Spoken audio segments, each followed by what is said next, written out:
नमस्कार दर्शक बंधु मु प्रदीप आपण मानक स्वागत करुच्ची आज आउ एक नुआ भिडियो तो जहाँकि सरकार तरफ जो वार्धक्य भत्ता को वृद्धि करने निमंते बजेट रे पास करा जाइथिला सेही बजेट रे सरकार केवल 80 वर्ष रु जो मानकर अधिक अच्छी जो माने हैंडिकैप पर्सन रही जदि हैंडिकैप परसेंटेज 80% रु अधिक अच्छी ताहले तांकु 3500 टंका प्रदान करा जिवार घोषणा करा जाइथिला।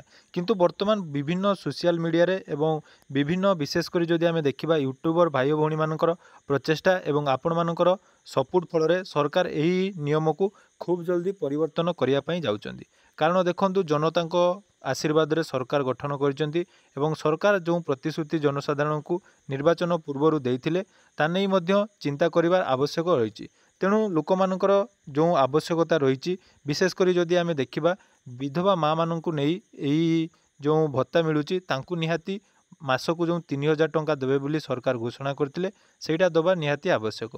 तो बहुत सारा यूट्यूबर भाई भौणी मैंने निजर यूट्यूब चैनल माध्यम सरकार को स्वर उत्तोलन कर आपण मानकर सपोर्ट मिली। तेणु वर्तमान सरकार एक उच्च स्तरीय बैठक डाकी एने आलोचना करा जिवार जहाँकि गणमाध्यम चर्चा बा शुणा मिलूँ। तेणु खूब जल्दी एने एक खूब बड़ अपडेट आसीपे। सरकार निहाती आपण मानकर जो अभियोग बा आपण मानकर जो सरकार ठारू आशा रही पूरण करेंगे बोली आमर मध्य आशा रखा। तेणु पूर्व वीडियो मानकरे जो सब अपडेट आपण मानकु देइथिली ता द्वारा सरकार पाखरे निहाती खबरटी पहुँची एवं सरकार मध्य एने आपण मानकु खूब जल्दी अपडेट देवाई चाहते। तेणु कौन भी चिंता करिवार विषय नहीं। आपण माने जो कमेंट रे विभिन्न प्रकार मतामत देउथिले तेणु आपण मानक मतामत को आखि आगे रखी आपण मानकु खूब जल्दी यही सब अपडेट मिलवा जाउची।